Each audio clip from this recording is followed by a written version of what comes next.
Good morning. My name is Nicola Rylett-Jones, and I'm here today to talk to you about resilience and organisation resilience, team resilience.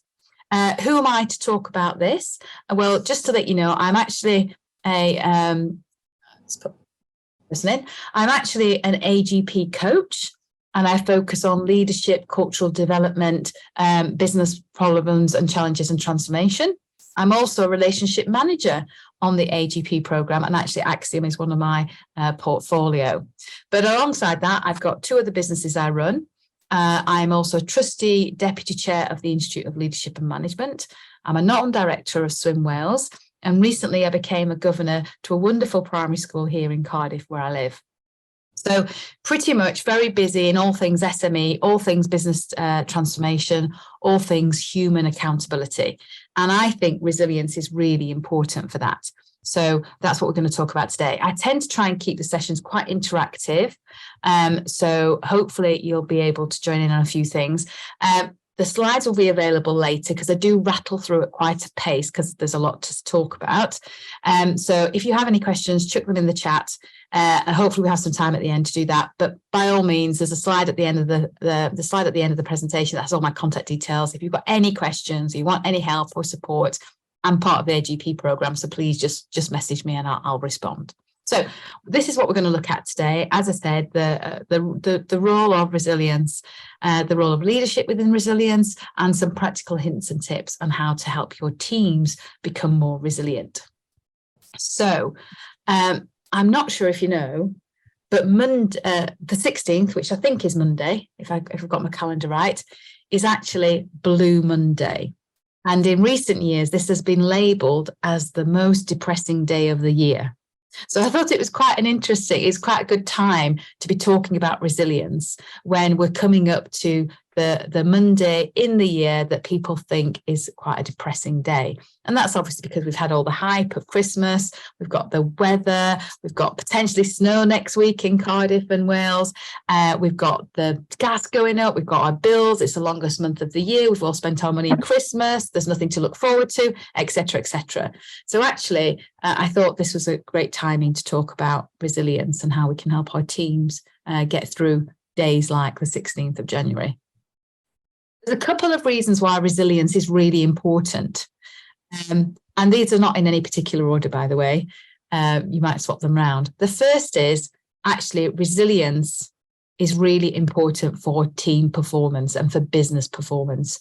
There are two types of performance, and you want high performance. If you want high performance within your business, there's two things that your teams need to do.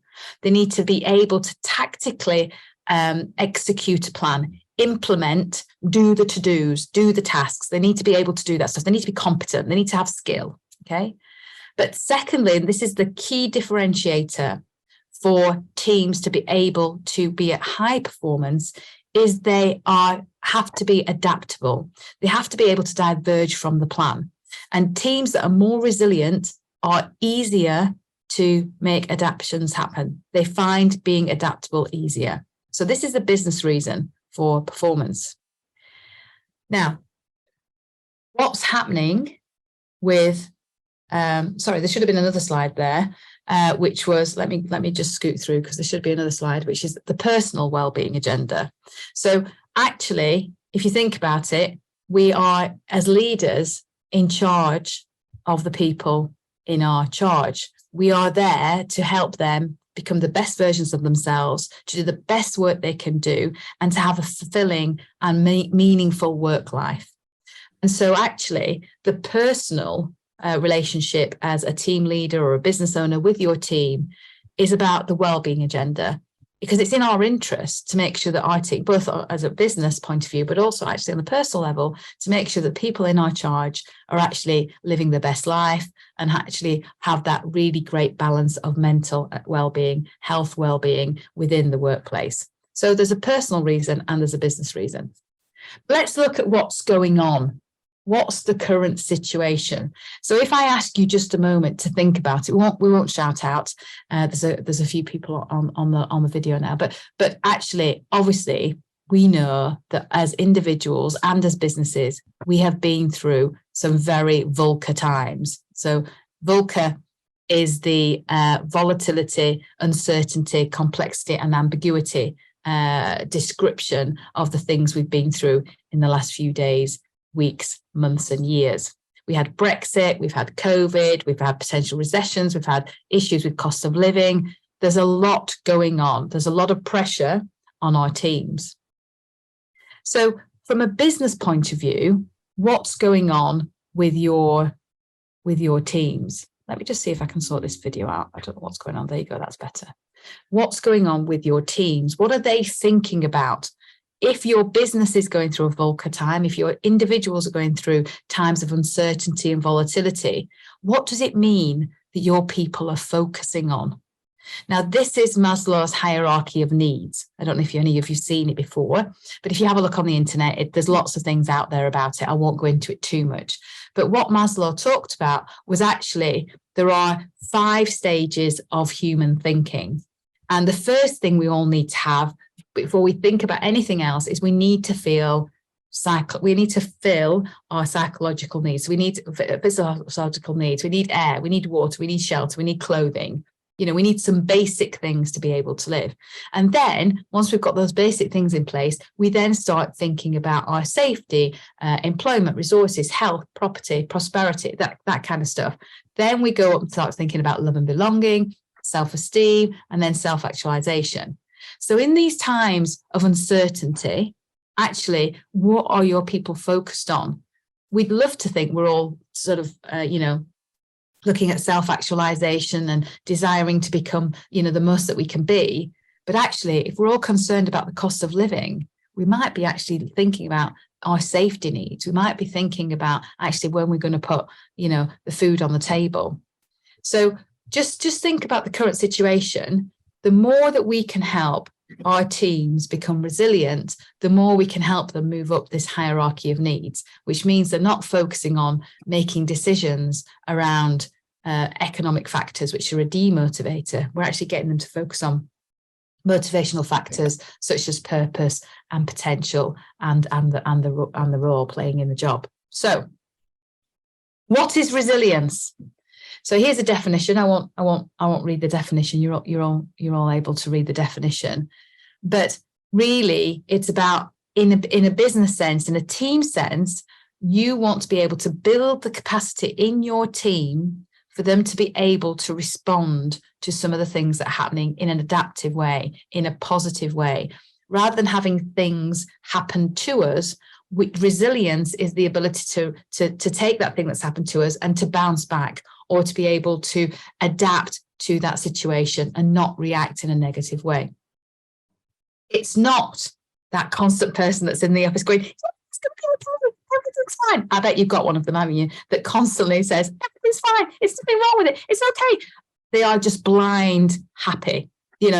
That's not what resilience is. It's great to have those people in your office, by the way. I'm one of those rah-rah people. I can do it every day of the week. I'm very positive.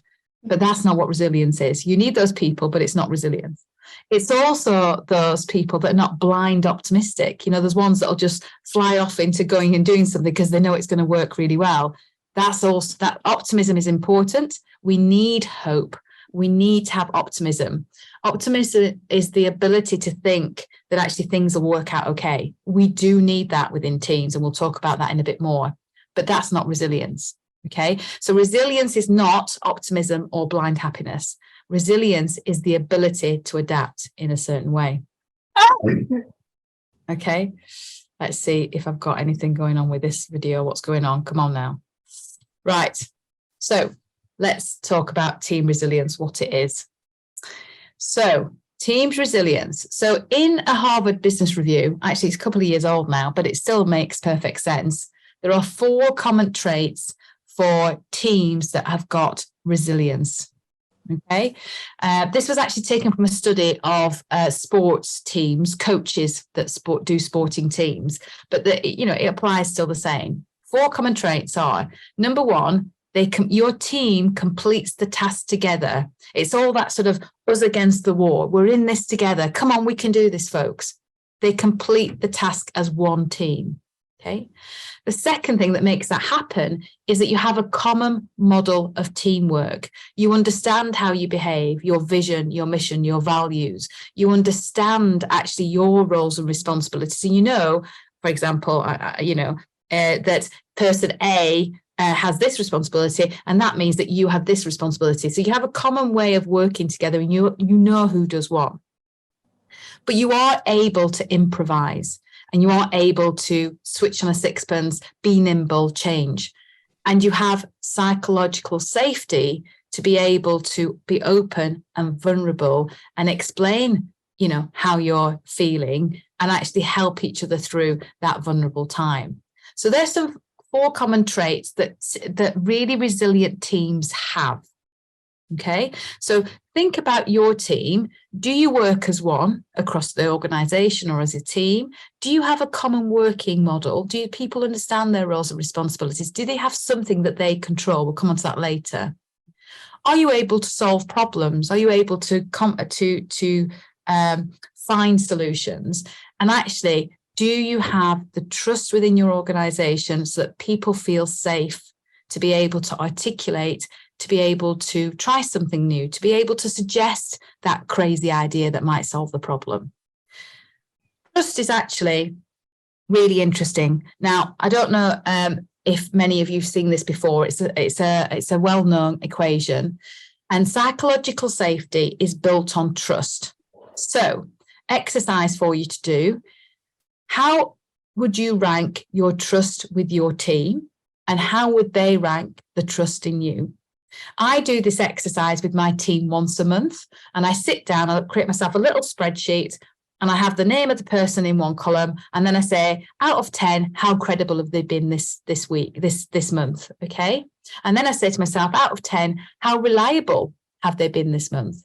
And then I say to myself, how much time have I spent with them? Have I been chatting to them? Have I got a good, professional, intimate relationship? And then finally, I say to myself, actually, have they put the business before themselves, or have they put themselves before the business? This equation is a really good starting point for you to establish how much trust you have in the business. Let me give you an example. Say myself and Leanne were going to go to the football on Tuesday evening, and I picked Leanne up every Tuesday at 6:30, and I was really reliable, and I was a very good driver, and we chatted in the car about lots of things, about what was going on in our life. We'd basically have a good relationship. I was being reliable, and I was pretty credible at driving the car. So she'd feel quite safe. She'd trust me. And actually, because I was picking her up, putting myself out to help her, actually, there'd be a very high trust rating score.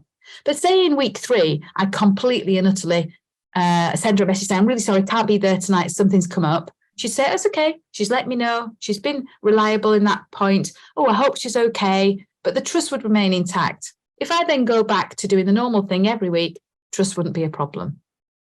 But actually in week 3, say I do the same thing and I send her a message, I'm terrible, sorry, I can't be there today. It'll be okay. In week 4, if I don't send her a message and don't turn up, my reliability and my credibility is starting to take a hit. If that happens again, that's 2 hits. If that happens again and I say, oh, I'm terribly sorry, I'm putting my boyfriend before you, we're going out for a dinner date, I'm not coming to football tonight, the trust will start to absolutely seriously eroded. Sorry, it's a funny example, but you get my point. So have a think about your teams. Do this exercise. Do you trust them? Are they credible? Are they reliable? Do you have the right relationship with them? Are you putting them in front of yourself? Are you thinking of them first in terms of business context? Or are they thinking of themselves first? If you want to call a meeting and yet they want to have their lunch at the same time, are they putting the business before the lunch meeting, or are they putting their lunch before the business meeting? Those kind of things are things you can think of. What we're trying to do is identify where the trust might need some support, and then you can work on that. So it could be that you're not reliable. It could be that you say to the team, oh, can you send me X, Y, and Z and I'll respond to you by 5 o'clock. And maybe you didn't respond at 5 o'clock. Maybe it took you a bit longer to respond. So have a look at the trust equation, because trust is the bedrock of all team relationships. And for them to build their resilience, and for you to help them build the resilience, you have to have trust. They have to trust you. So point 1, make sure we work on trust. The second point is the adaptability, to be able to improvise. Culture, your culture within your organization is a set of behaviors and the way you work as a team together. It's your values. And I'm not talking about things like respect. I'm not talking about items such as integrity and honesty and teamwork. They're permission to play. You wouldn't work in an organization if you weren't trustworthy, if you didn't have respect for your colleagues. What I'm talking about is the things that make your business different, that make working in your organization different to the last organization you worked in. That's a set of behavioral and procedural norms that you can actually develop. Now, we want to, within that culture, we want to develop the adaptability, the ability to be able to diverge from the plan when the uncertain and the crisis times hit. Okay, so building adaptability, helping your team understand how to be able to adapt to things and solve problems when things are not going well. If we do that early, when a crisis hits, they're in that mode of working. So being able to change some of the behaviors and the procedural norms within culture is another area that you can improve. We need to build resilience. We need to increase the positive motivation for the individuals in the teams. So, excuse me. Total motivation is a theory around 6 elements that affect motivation. 3 of them positive: purpose, play, and potential, and 3 of them negative. So, at this time, when cost of living crisis is being talked about a lot by the media, affecting a lot of us, actually that economic pressure is a negative motivator. And what I mean by that is, if you think about it, if you're making a decision about business or about what to do with your family, and you're making that decision in a sphere of economic pressure, you might make a different decision. If you think about it, if you've got to come to work, I'm going to make a silly example now, but if you're coming to work because you have to pay the mortgage, then that will colour all the decisions you make. But if somebody gave you £1 million and said, right, okay, you've got money now, would you make that same decision? Would you make the same decisions at work? Would you actually go to work? Probably not. You'd make different decisions. So the positive factors that help resilience are purpose. Getting connected to the organisation's purpose is really important. Getting people to play at their jobs. And what I mean by that is I don't mean foosball tables or table tennis. I mean having fun with the work, testing new theories at work, learning something new. That play, that challenge, that enjoyment in the job, whatever the job is, it can be done for all jobs, by the way. That play is really important for resilience and potential. There's potential either in the role or in the organisation to do something great. There's a potential for the future, there's hope for the future. So if we increase these positives motivators and we reduce the negative motivators, we will actually have more motivated workforce, which means they'll actually fundamentally be starting from a higher resilience base. Okay, so there's 7 things you can do to help your team become more motivated in terms of team leadership and business ownership. First is build your community, build that culture we've been talking about, become one team, know each other. If you think about groups, you'll have your immediate family, you'll have your close friends, you'll have your connections, and you'll have your society friends. You want to build a really tight-knit community within your team that rely on each other, that understand each other. You have to understand the identity. That's the values, that's the culture, that's how you behave as an organization. Who are we? And actually, what's my part in that? You need great leadership. You need to understand the roles that people play, and they have to be able to play with those roles. People need to have a career path. They need to have good performance management, and then they have to be compensated correctly so that it doesn't become a factor. Okay, compensation is really interesting because actually it's not really something you can do to somebody. You shouldn't pay somebody to be motivated. It needs to be that compensation is at the right level for the role, so actually it doesn't become a hygiene factor. Okay, so these are some of the things that we can do at a top level to help teams become resilient. But how can you practically implement this? So we're going to go through some of these things. Well, first of all, it starts with you. Leadership is really important. In times of uncertainty, we're going into potentially, the media are hyping lots of things up at the moment, aren't they? Are we having a cost of living crisis? Where's the recession? How are people reacting to, sorry, I just saw this video out again. How are people reacting to the Ukraine crisis? Etc., etc. There are a number of things happening that mean that your team could feel very uncertain about the future. You as a leader, as a business owner, as a team leader, as a supervisor, just as a leader generally, whether you have staff or not, you need to actually organize your response to this change and have it planned. Take a little bit of control back, be calm, be reassured, and be slightly optimistic. Yeah.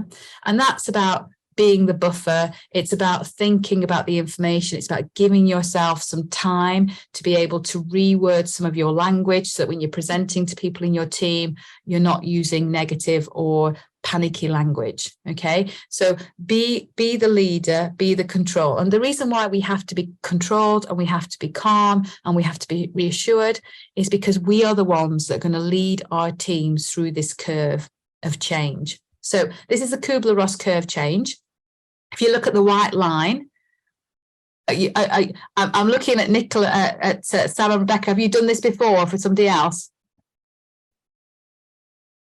No? I can't hear you on mute. Anyway, it doesn't matter.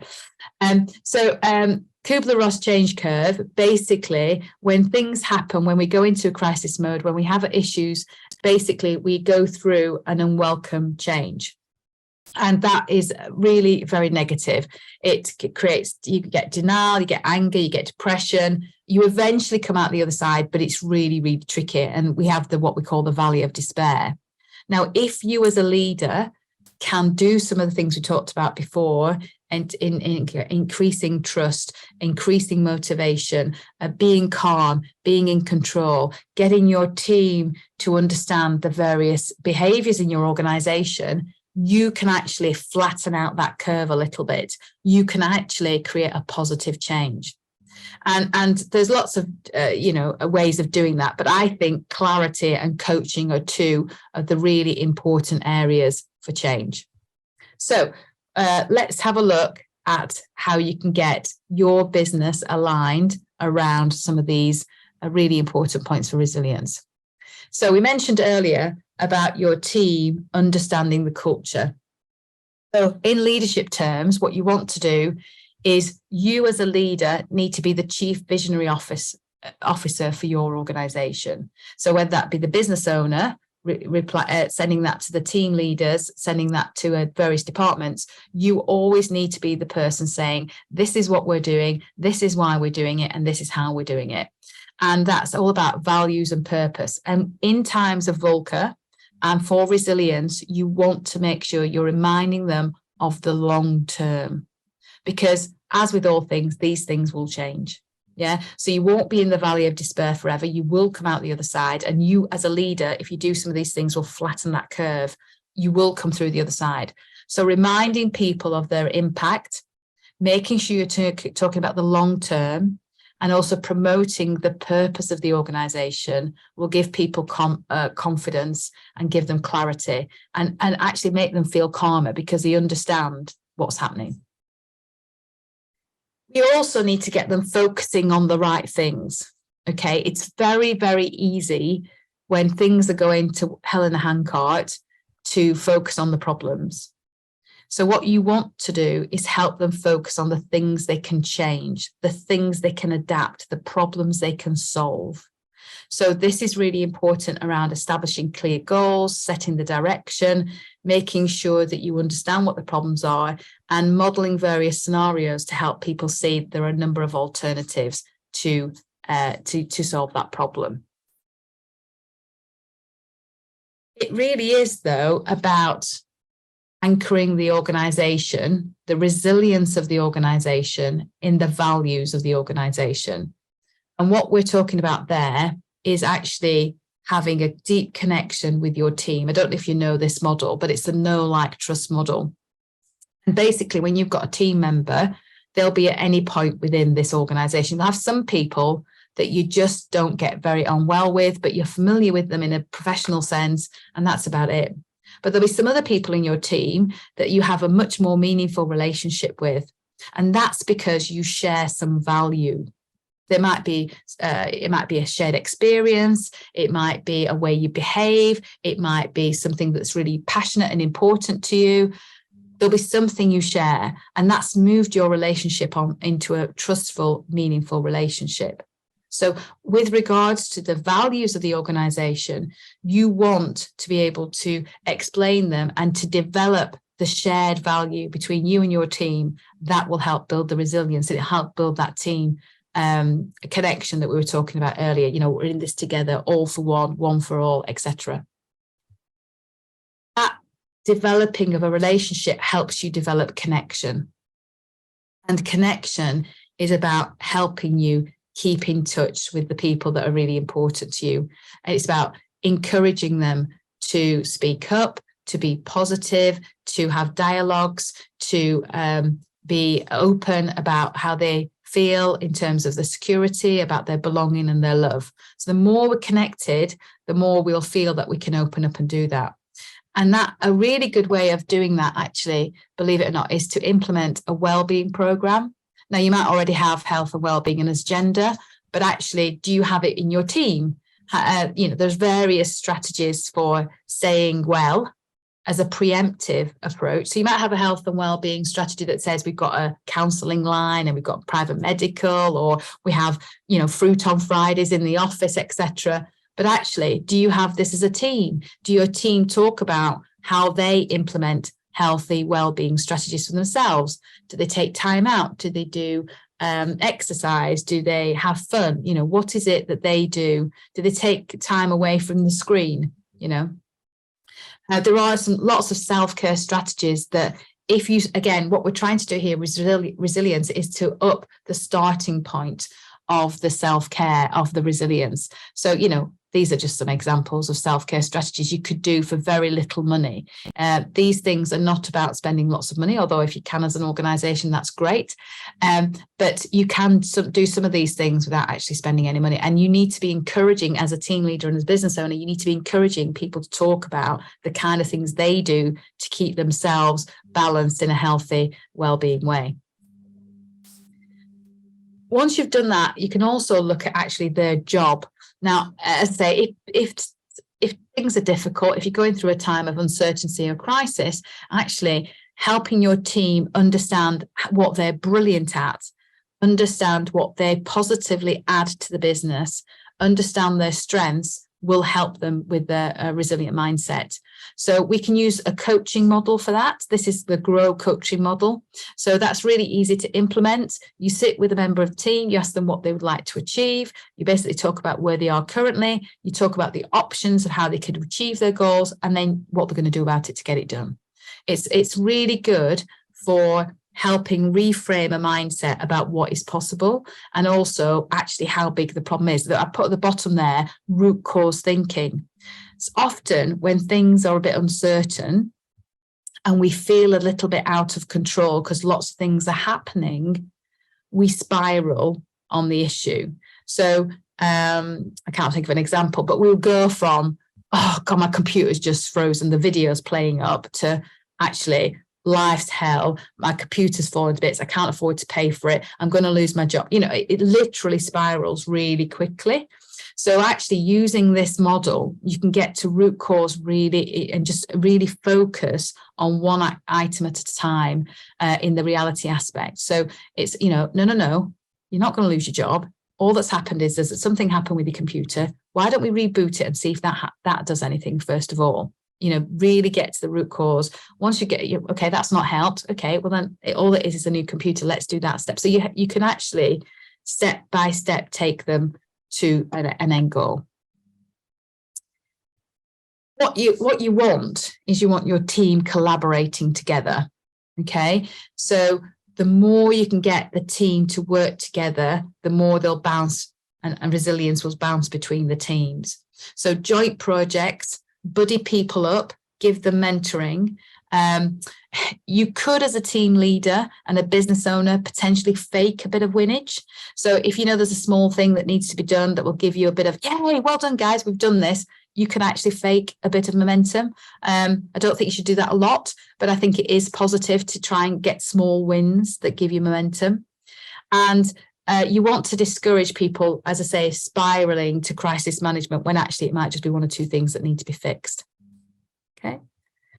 And finally, in terms of your leadership, it's about celebrating the success of the team. The more you focus on the positive, the more morale will increase.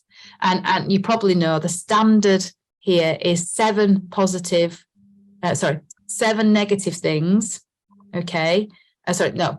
1 negative thing will outweigh 7 positive things. So you have to say 7 positive things to outweigh the 1 negative thing. Okay, so we're really talking about constantly saying and looking at the positive wins of the day.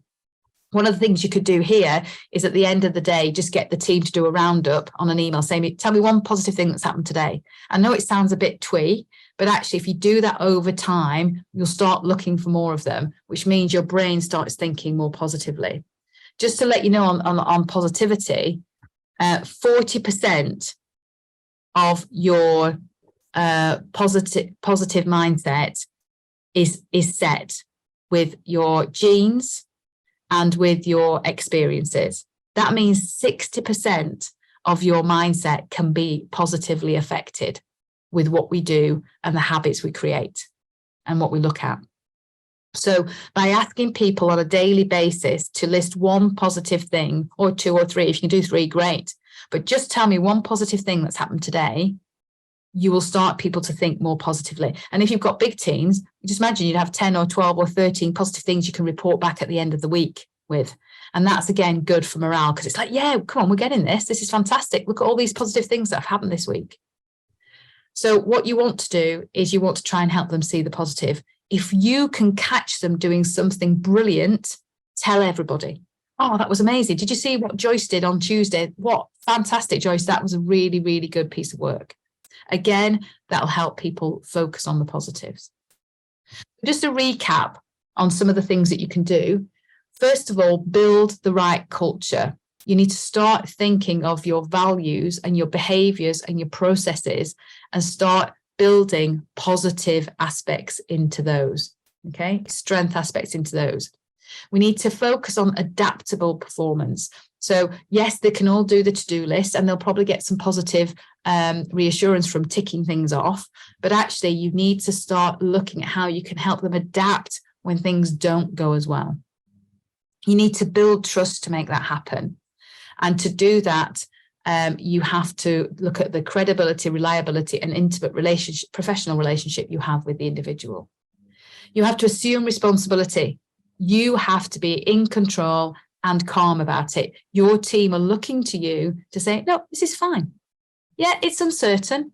You know, we're not asking for blind optimism here. Yes, this is tricky, but I know we've got the skills and the resources to get us through to the other end. All we have to do is figure that out. So let's think about solving that problem. You need to keep reminding them to think about the long term, and you need to make sure they understand the work's got purpose. So anybody in an organization can have purpose. I once remember speaking to a cleaner, a very, very big blue chip organization who was absolutely loving life. And I was just, there for a meeting and I was chatting and they were really, really happy. And I said, oh, you're happy today? Oh, well, I've just done an amazing job. Do you know, I had to clean XYZ shower unit today in unit whatever. Do you know what? I know that is going to really help our executives because they've got a really busy week this week. So they understood that, yes, they might be just cleaning a shower unit in a big office block, but actually they knew that their execs had a busy meeting, so it was going to get used a lot this week. And so they'd put a bit of more effort into making sure that area was fit for purpose, fit for use. Reframe the mindset as much as possible. Ask your team to look at what they can, what is in their power, what is in their control, how they can make a difference. Remind them that they are resilient and they have strengths and they've come through this before. Try and stop the complaining. It's not about what you can't do. Let's reframe that to what you can do. So, oh, I can't do that because of this. No. Okay, you're fine. That might be the truth. But what can we do about it? Well, okay, I might be able to affect this. Okay, let's go and do that to start with then and see where that takes us. Visualize a positive outcome, celebrate the success, and implement a well-being program. And that doesn't need to necessarily take a lot more money. I've just got a couple of points about positivity, and then I'll open up for questions. So I think the positivity is a attitude, really. It's a tendency, and as I say, you can affect how positive you are as an individual. Some of it is already set in your genes and your previous experiences and things that have happened to you over life, no doubt about it.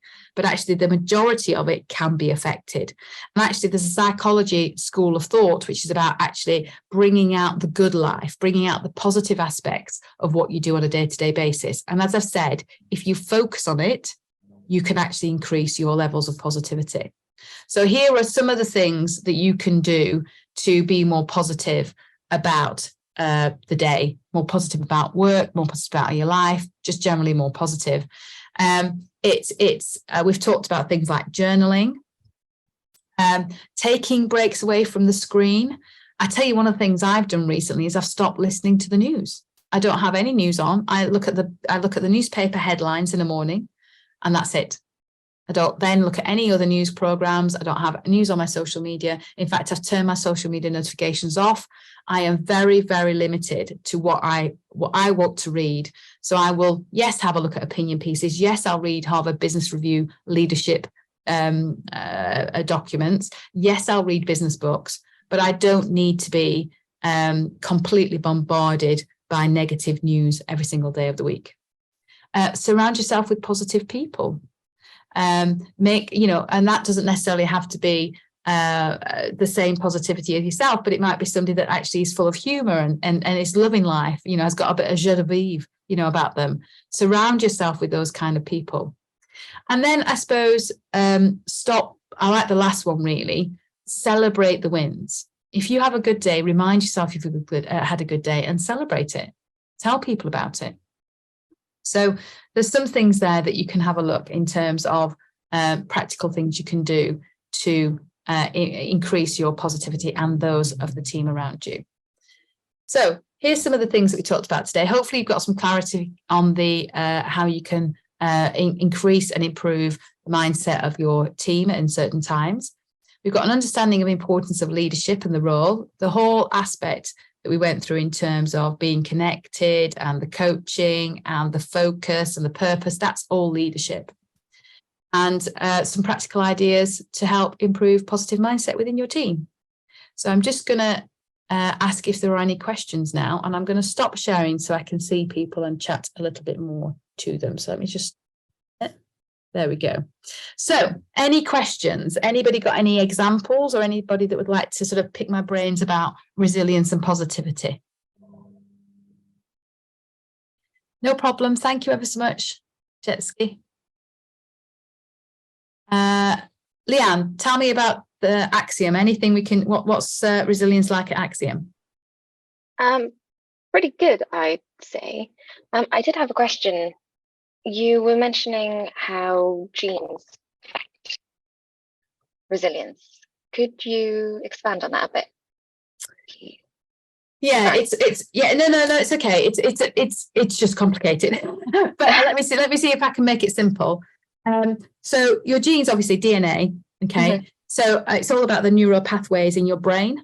Mm-hmm. So to make it simple, your DNA affects your neurological pathways in your brain. You can train them, you can increase them, you can make them better, but you have a set of genes that has basically a pathway already set in them. So that's why some people are naturally more optimistic. Some people see the glass half full, some people see the glass half empty.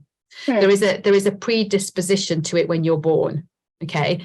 However, this is a whole nature thing, isn't it? However, you and your family and your actions can increase the positive neural pathways more. Okay. Yeah. Okay. So that's where the genetic thing. I mean, let's face it. God forbid anything seriously happened to somebody. Say for example, you're a young child and I don't like saying things because you never know who's on the call, but say something awful happened to you as a child, then that's going to affect your experience, your neurological pathways. You can't not. But that's only about 10%. That explains why some people that have terrible things happen to them can go on to greatness, can go on to be having really fulfilling lives, because it's a small percentage of what happens to you. So you know, we all think that what happens to us as a kid, and you know how we're brought up, and the example, the opportunities we have, you know, basically mean that that's how we're going to be for the rest of our lives. It's not. You can change mindset. You can change neurolinguistics. You can change the pathways. All you need to do is put a bit of effort into it. Yeah. Okay. No, that's cool. That's really interesting. Thank you. Okay. I'm going to ask Nicola and Sam and Rebecca, any questions, any examples, or anything you want to sort of chat about from what we've heard today? You're on mute, just so you know. I know you might not want to. Come on. Be confident and give it a go. I'm coming back in now. I've introduced a team of flexibles. And Rebecca and Sam are the team leaders of this new team that we've got. So we've got a standard production function, which works standard hours, and our flexible team, their task is to get the urgent work out. So they've got a purpose. They work around their normal hours. And the team we're bringing in actually is working out really, really well, isn't it? They're really motivated because a team of people, they're problem solving throughout the business and learning a lot about the business. So and that's why these two guys are here, isn't it? I think our team has quite good teamwork. I gotta be honest. I think people come to me and Sam quite a lot with problems, and instead of telling them what to do, we sort of help them make the right decision. Great. And often the wrong decision, but we learn from it. Exactly. Oh, Nicola, you're speaking my language. I mean, FAIL, I love the acronym of FAIL, by the way, first attempt in learning. So if you ever need to use that with it, I love that, you know, absolutely. It is right. For people have to play, they have to try things. And actually, the more you try, the more you learn, actually, the more motivated you are to learn more, the more to try again. So great. Oh, great, Rebecca. Fantastic to hear that you're doing some of the stuff we've already talked about. That must be really confident building that you're already doing it. How can you maintain this? Because obviously you're a newish team at the moment, you said, I think, Nicola, newish team at the moment. So how can you maintain that as you go through? Because obviously we're trying to get this to go through the whole year. You know, the recession might hit later on. We don't know what's going on. It's a very different recession, isn't it, than we've been used to before. So how can you maintain this motivation, maintain this resilience, and build it up a little bit more so that if things do go a little awry later on, you've got a good base? Because most of the team are new, most of them are currently going through quite high-speed training. So I think that will help keep them motivated now. It's just after. Yeah, exactly. Yeah. And you know what? You need to, so if you think about tipping points, okay, you need to think about be proactive as managers, as team leaders. You need to think about each individual person, because they'll all be on a slightly different trajectory. You'll have some people that are really quick at picking stuff up and they'll get bored even though they're going through training. And you get some people that won't get bored at all because they're finding it all fascinating. So what you have to do is try and get absolutely to individuals to say, okay, I'm going to make it up, a 6-week program. It might be a 12-week program, but whatever week program you've got, I've got a 6-week program. Okay, I reckon this person's going to get bored at week 5 and this person's not going to get bored at all. So I need to then start to coach one-to-one on a personal development level to see what next that person's going to start looking at. What have they seen? What have they done through that program you've got that actually shows their talent? You know, what have they got a real interest in? The more that you can get to that real interest and that motivation, what really makes them tick? Is it solving the problem? Sorry. Is it solving the problem? Let's just do this a minute. Is it solving the problem, or is it actually the learning, or is it actually the subject matter that is making them really passionate about what they're doing? So really don't just take it for granted that everybody's the same. Some people, gosh, I don't know what's going on. I'm so sorry, people. I'm so sorry, folks.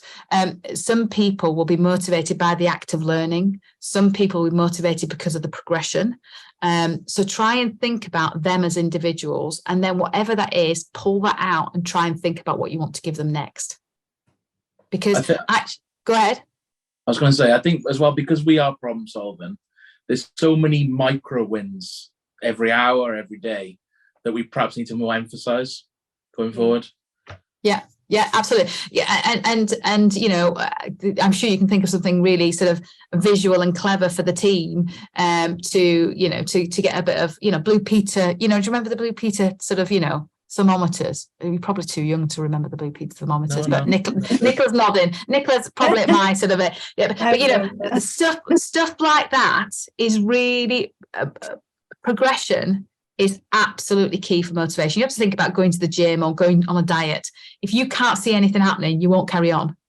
So absolutely, Sam, you need to make those micro wins absolutely all have to add up.